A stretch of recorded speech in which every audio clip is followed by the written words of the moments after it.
desayuno.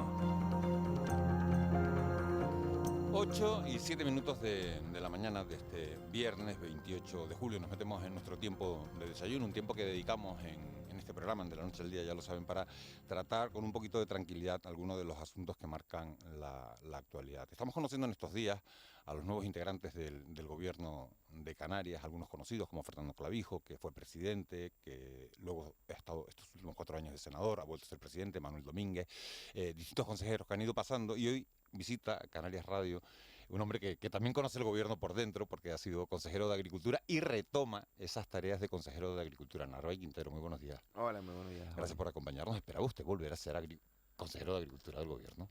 Pues la verdad que casi que lo había descartado, pero bueno, pero sí que la ilusión o el compromiso después de estos 4 años sí que siempre se tenía.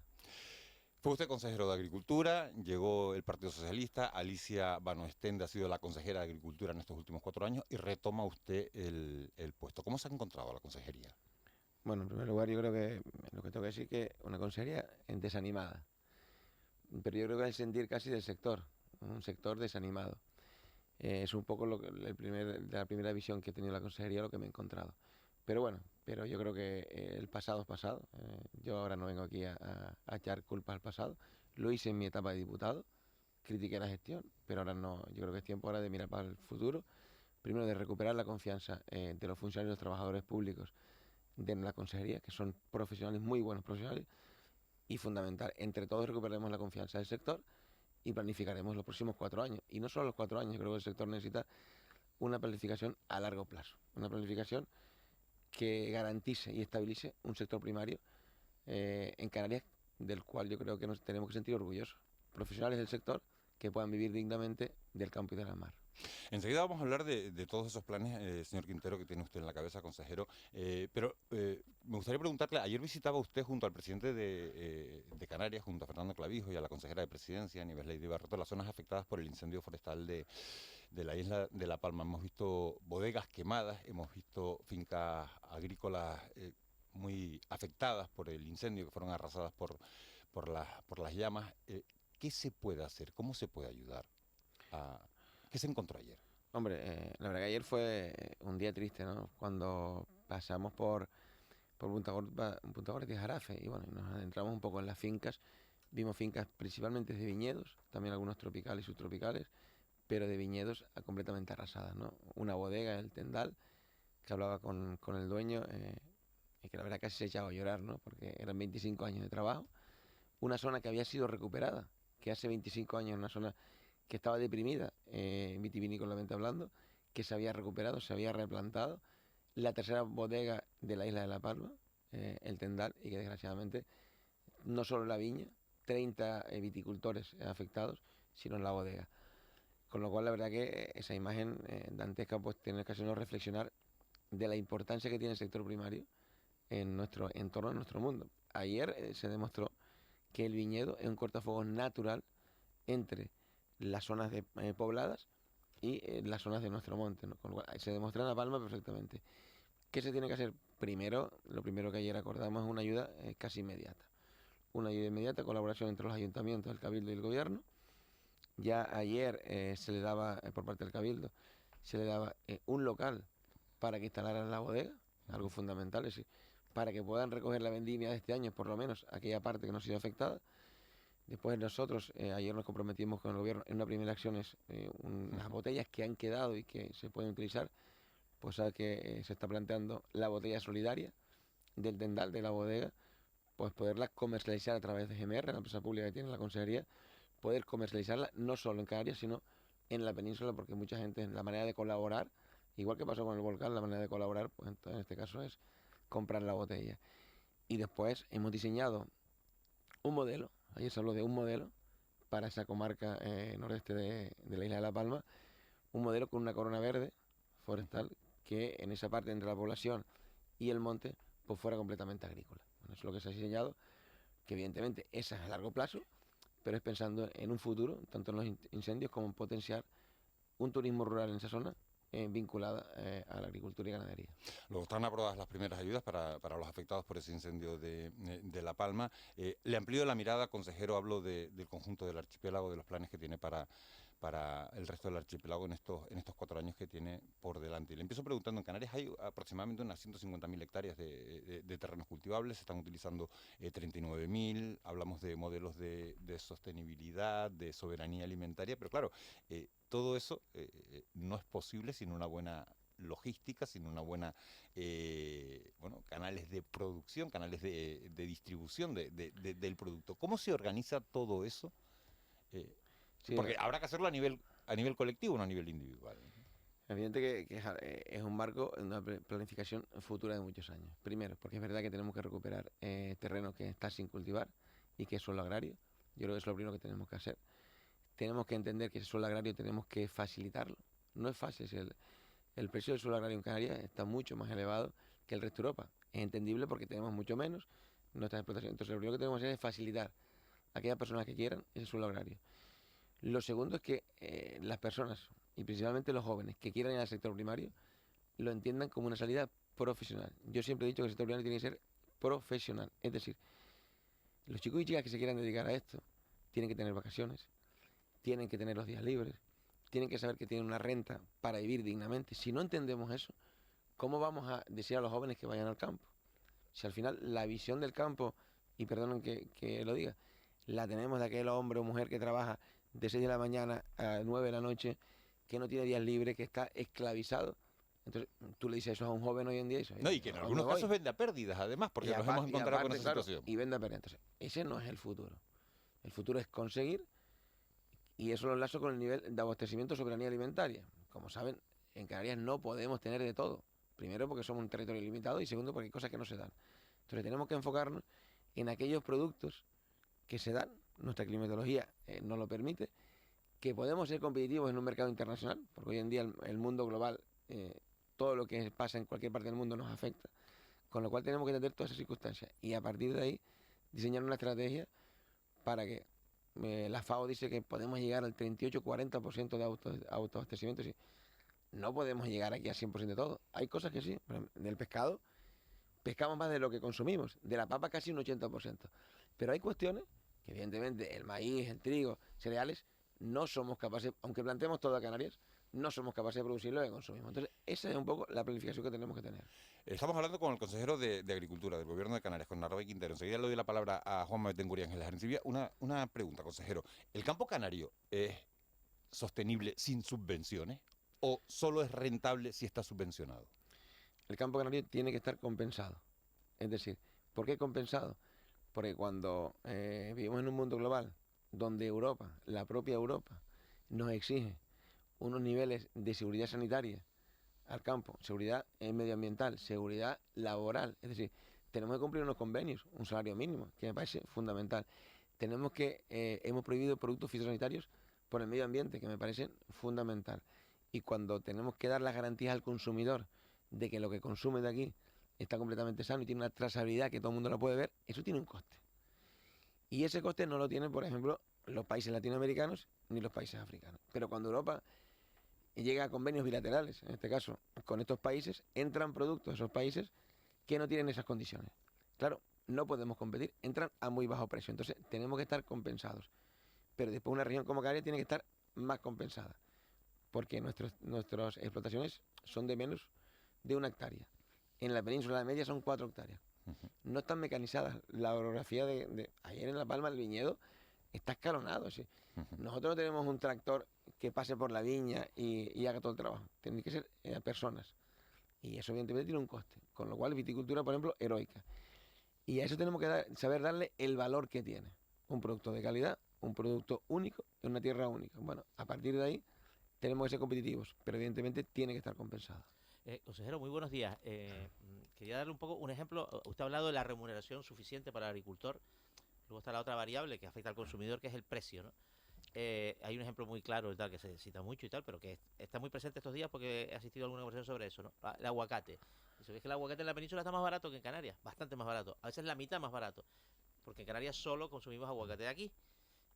¿Cómo se combina por poder competir en precio con al mismo tiempo que se cumplan, vamos a decir, los principios de la ley de cadena alimentaria, que es que el agricultor, pues bueno, no pierda dinero por hacer su trabajo?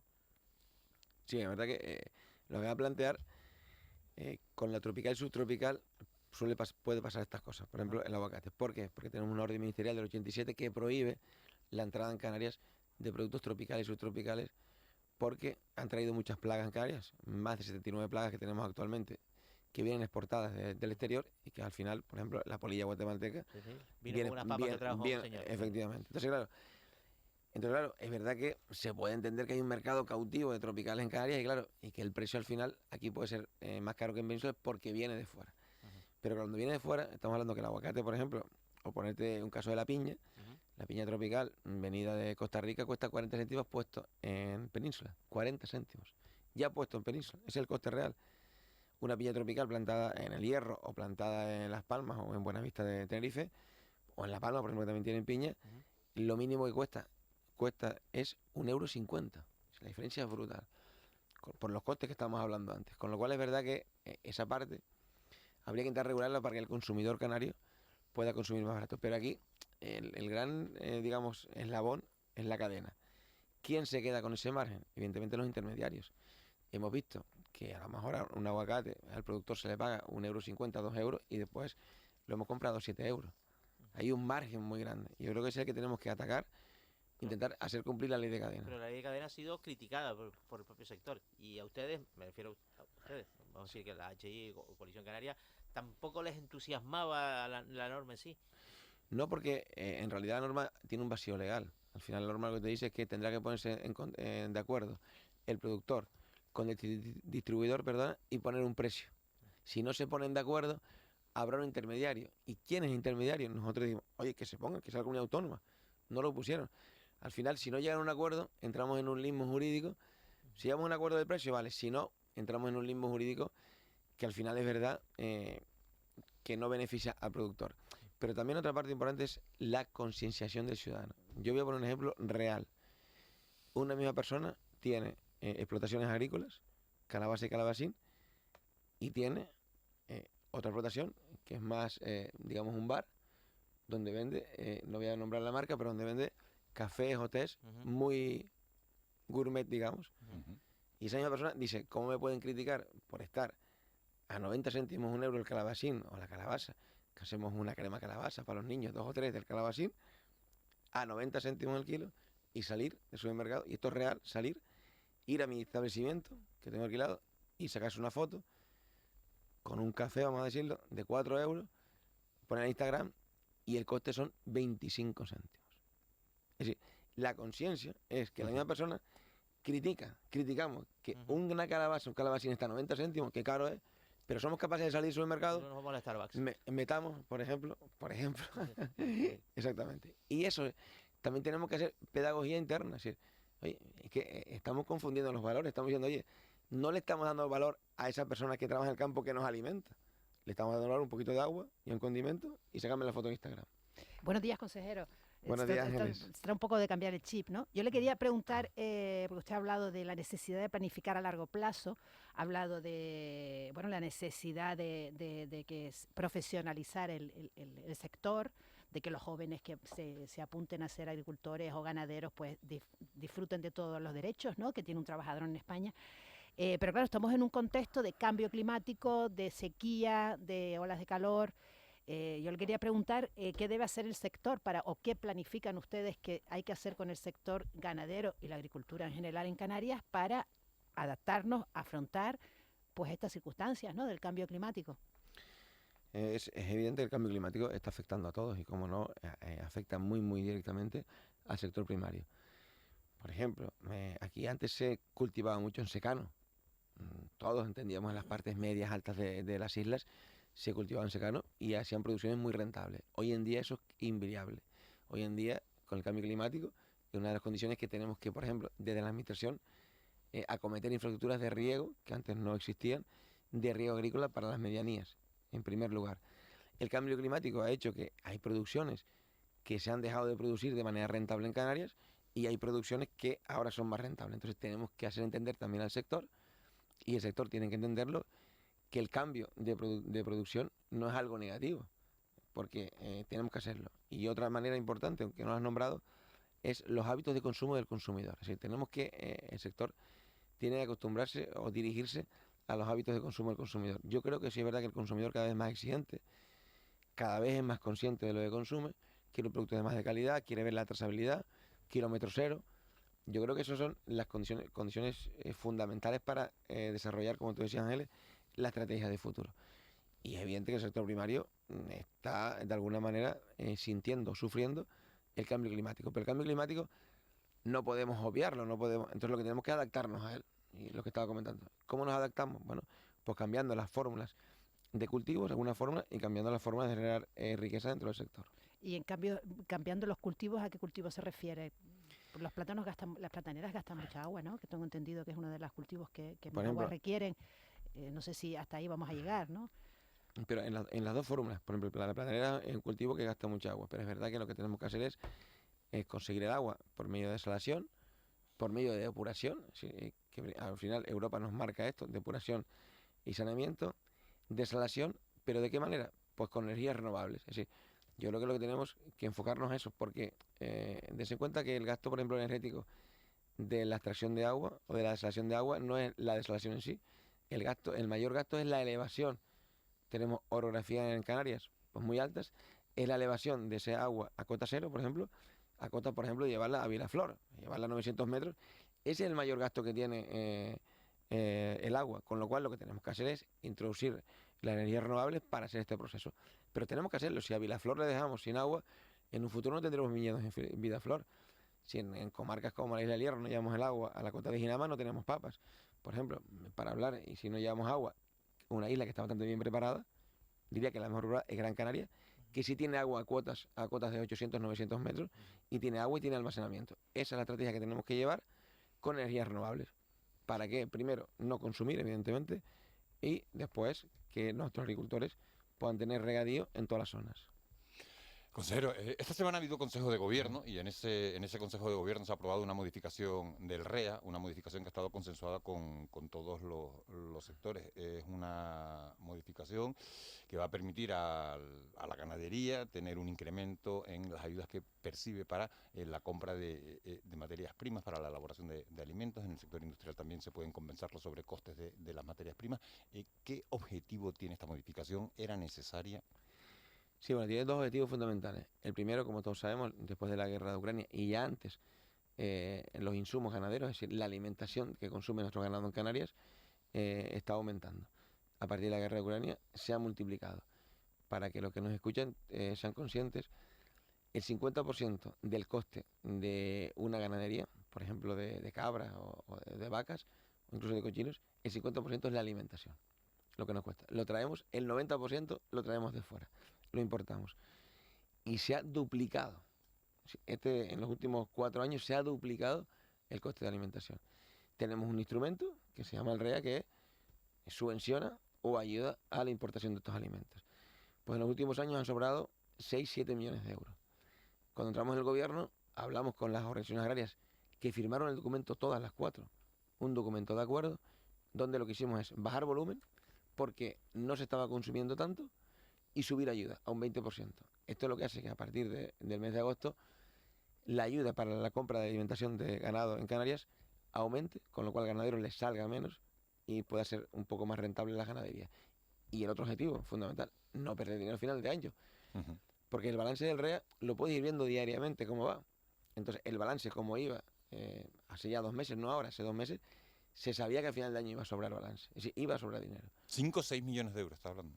Bueno, yo te puedo decir que en el año 2021 sobraron 5 millones y algo de euros, en el año 2022 se devolvieron casi 7 millones de euros, y en este año, con este balance, se pueden devolver 11 millones de euros. Claro, que lo estoy oyendo y me estoy acordando de las ganaderas que hemos entrevistado de Tejeda, que han estado llorando en estos micrófonos, diciendo que no reciben ayuda. Y me dice usted ahora que ha sobrado. Las conozco perfectamente, a las 2 hermanas. Sí, las conozco. Las conozco perfectamente, he ido a la ganadería con ellas, hablo con ellas, he hablado con ellas no estos 4 años, sino llevo 8 años hablando con ellas. Y además muy fluido. El otro día cuando aprobamos el REA, hablé con ellas, bueno, ellas hablaron conmigo, me felicitando porque otros años había sobrado dinero. Y dense cuenta una cosa, el ganadero a partir de agosto le costará menos la alimentación, con lo cual saldrá. Esto antes se hacía en octubre.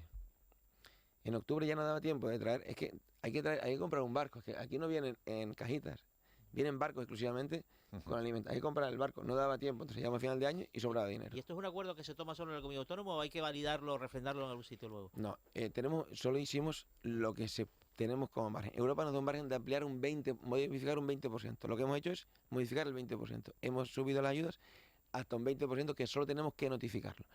Si nosotros queremos variar más de un 20%, tenemos que solicitar a Europa permiso, para que entienda. Pero eso tarda. Entonces, eso lo haremos en septiembre, si queremos modificarlo, para que nos lo apliquen el 1 de enero del siguiente año. Pero ahora lo que hemos hecho es algo que nos corresponde a la comunidad autónoma, que es ampliar en un 20% las ayudas. Consejero, ¿en qué consiste este modelo del que hablaron ayer para la comarca que ha sufrido el incendio en La Palma, este nuevo modelo?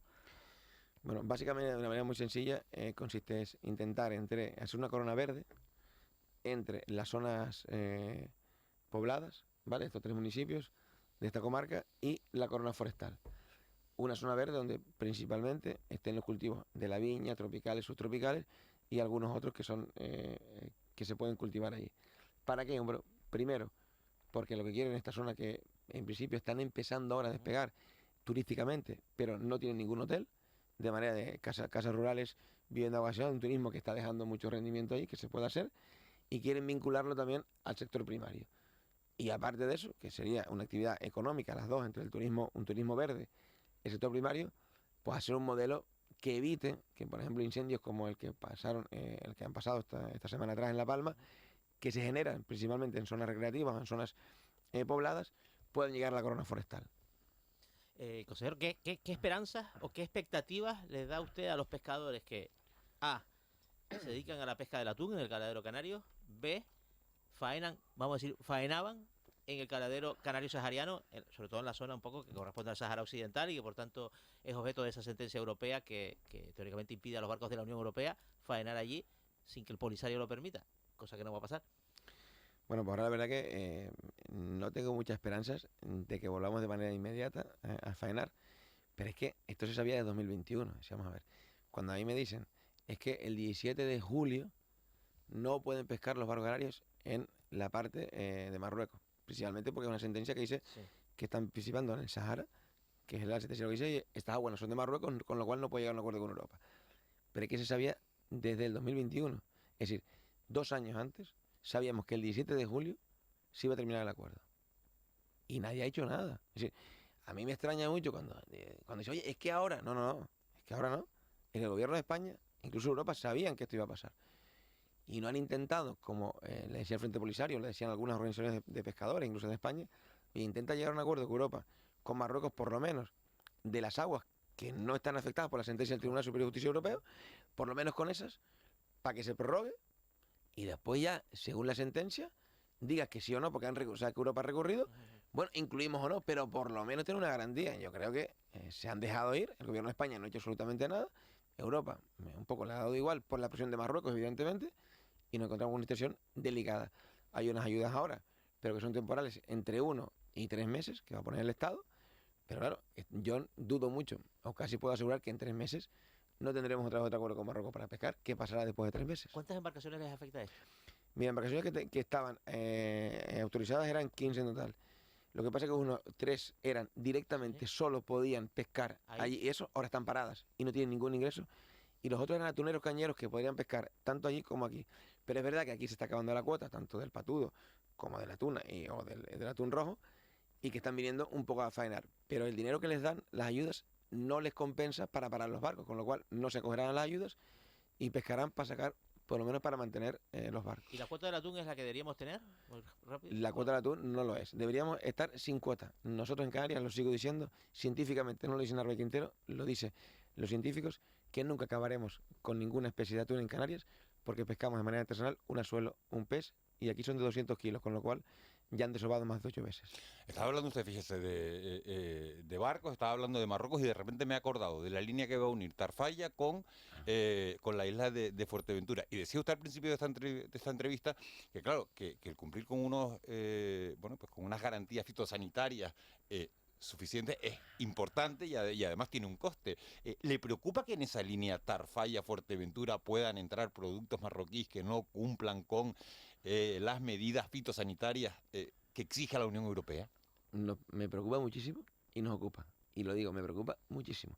¿Y le Porque- ocupa? Y me ocupa. Ya hemos manifestado que si no se pone un control fitosanitario en el puerto de entrada en Canarias, en principio en Fuerteventura, evidentemente nosotros estaremos en contra de que se importe cualquier tipo de producto.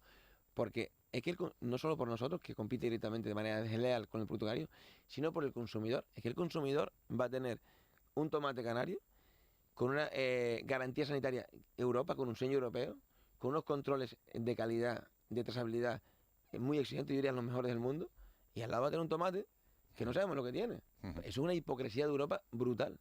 Sí, oye, tú me exiges a mí que cumpla, con lo cual los costes se elevan muchísimo, lo Claro. dijimos antes, Ujú. laborales, medioambientales, y tú me permites que entre otro tomate de Marruecos que no sabemos qué tiene y que el consumidor, oye, es una hipocresía de Europa garrafal. Sé que tenemos que terminar la entrevista por una cuestión de tiempo, pero no quiero dejar de preguntarle, consejero, por el futuro.